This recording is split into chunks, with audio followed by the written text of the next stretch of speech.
Para, para efectuar un análisis en estas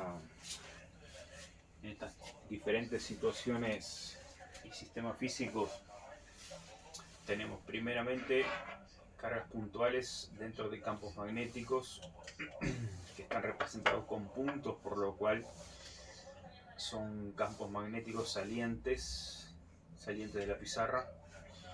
Voy a decir con el mismo ejemplo, es como tener un polo norte del otro lado de la pizarra, un polo sur de este lado. Las líneas salen del norte y entran en el sur, atravesando la pizarra, y se emiten partículas con una cierta velocidad hacia la derecha, positivas y negativas. Pueden ser protones y pueden ser electrones. Sucede que lo primero que tenemos que conceptualizar y analizar es que la interacción de cargas eléctricas puntuales Q con una cierta velocidad que están inmersas en un campo magnético, en este caso saliente, un campo neto saliente, y que forman un ángulo entre el vector campo magnético y velocidad, en este caso 90 grados, van a experimentar una fuerza que es consecuencia de la interacción entre la carga y el campo magnético. Ahora bien, para encontrar la dirección y sentido de la fuerza se aplica la regla de la mano izquierda. Entonces habíamos planteado nosotros que ubicamos una de las magnitudes, primeramente la que nos quede más cómoda. En este caso tenemos velocidad hacia la derecha, o sea que tenemos fuerza, campo magnético, velocidad. Entonces ubicamos velocidad hacia la derecha. Pero el campo magnético es saliente de la pizarra.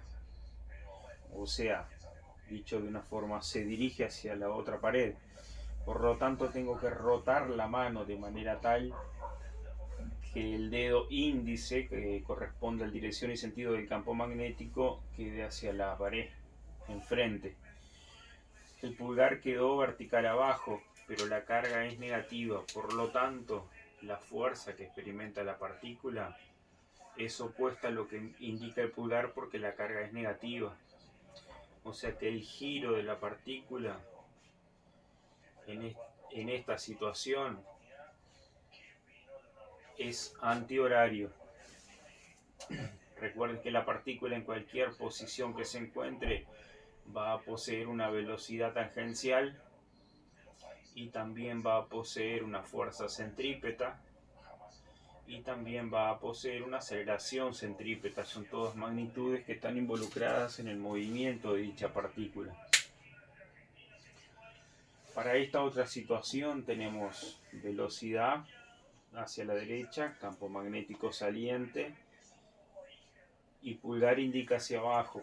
La carga es positiva, por lo cual la fuerza es vertical hacia abajo, por lo cual la trayectoria de giro de la partícula es vertical, es hacia abajo, describiendo una semicircunferencia.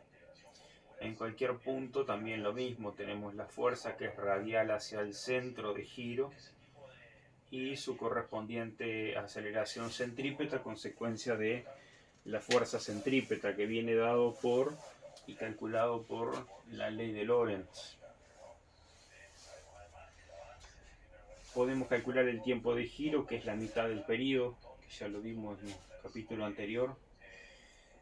Se determina el tiempo de una vuelta completa, que se le conceptualiza como periodo, y en este caso se divide el tiempo entre dos.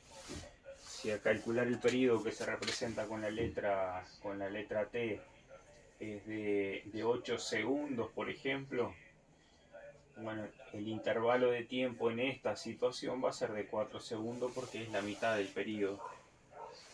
Acá nosotros tenemos lo que se denomina la ley de Laplace. La ley de Laplace permite determinar la fuerza de origen magnética cuando existe una intensidad en una cierta longitud de un conductor, donde interactúa dicha intensidad o movimiento de cargas eléctricas con el campo magnético. ¿Con qué regla se encuentra la dirección y sentido del vector fuerza? Nuevamente regla de la mano izquierda.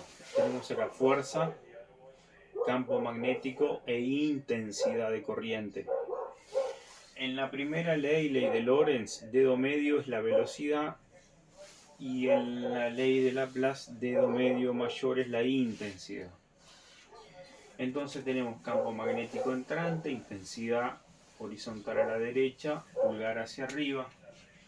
Implica que la fuerza de origen magnético que experimenta este segmento de conductor de una cierta longitud L, por poner un valor 50 centímetros, va a ser vertical hacia arriba.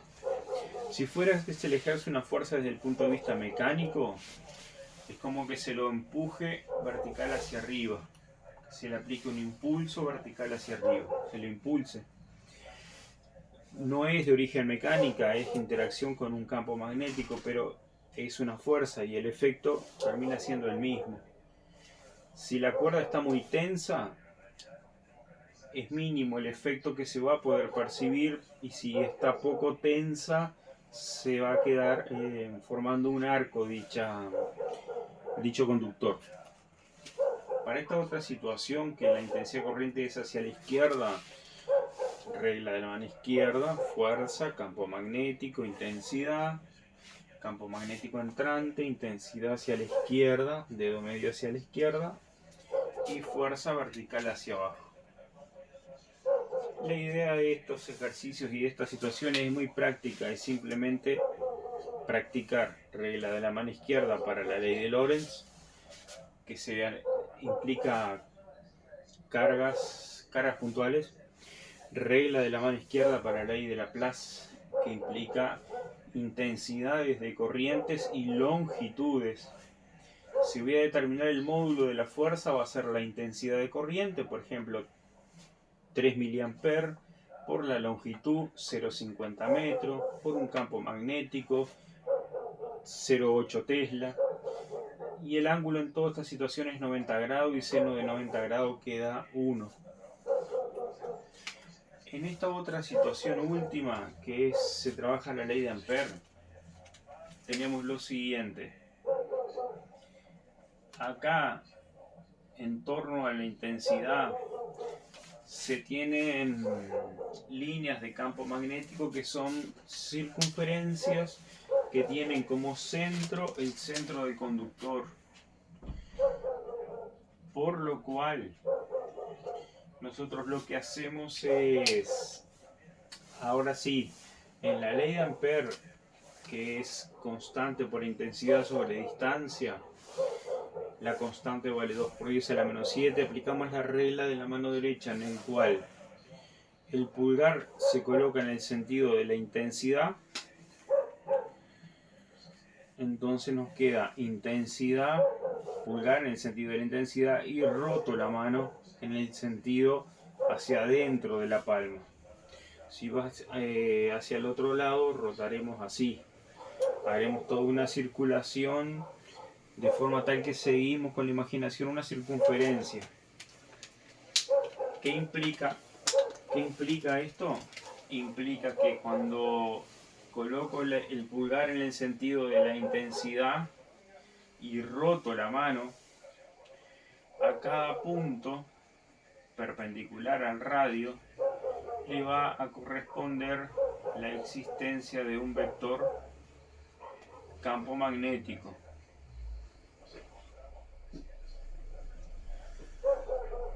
Para esta otra hay infinita cantidad de líneas de campo magnético circulares que componen un plano transversal al conductor. Acá yo representé otra línea más que quedó muy fuera de una circunferencia, pero a medida que voy haciendo la circulación voy trazando el vector campo magnético siempre tangente a la circunferencia. En este caso el pulgar quedó hacia oblicuo y hacia abajo porque la intensidad estaba hacia abajo y el giro es en este sentido, pero supónganle que el ejemplo que les iba a poner es el siguiente. Si estamos observando desde acá, supone que este es un ojo. Si estamos observando desde acá, vemos esto, una sección transversal con un puntito que la corriente, y decimos que la intensidad viene saliendo de la sección transversal del conductor. Para esa situación nosotros trazamos la línea de campo magnético, que va a ser una circunferencia concéntrica del conductor. Tomamos por ejemplo diferentes radios, ponemos pulgar saliente, efectuamos el giro y trazamos los vectores campo magnético tangente a dicha trayectoria. Los módulos del campo magnético viene dado por la ley de Ampère, que es constante por intensidad sobre distancia. Ahora hay otro punto de vista más. Si tomamos desde acá, si observamos desde esta otra parte, decimos que desde esta perspectiva o de este punto de enfoque, la intensidad entra al conductor. ¿Cómo lo representamos? Con una cruz. Si lo representamos con una cruz, la intensidad es entrante, por lo tanto el pulgar es entrante y rotamos la mano. Al hacer eso, la línea de campo magnético va a ser siempre una circunferencia concéntrica al conductor. Rotamos la mano, generando toda la circulación en torno al conductor, y todos los vectores van siendo tangentes a la circunferencia, por lo tanto van siendo perpendiculares a el radio. Y estos son los vectores campo magnético y campo magnético. Y el tema un poquito más delicado acá son la aplicación de la regla de las manos, porque en este caso la ley es constante por intensidad sobre distancia, involucra 3 magnitudes. Acá está involucrando intensidad, longitud, campo y ángulo. Acá involucra carga puntual, velocidad, campo y ángulo. Y es sustituir. Ahora, la aplicación de la regla de la mano izquierda para la primera, ley de Lorentz, carga puntual. Para la segunda, ley de Laplace, intensidad de corriente por un segmento de un conductor. Y después regla de la mano derecha para la ley de Ampère. Entonces lo que hay que poner mayor atención, por sobre todo, si bien hay que atender todo, es en la regla de tanto derecha como izquierda, para poder ajustar bien a cada una de las situaciones, cada una de las reglas que indican cada uno de las direcciones y sentido de los vectores.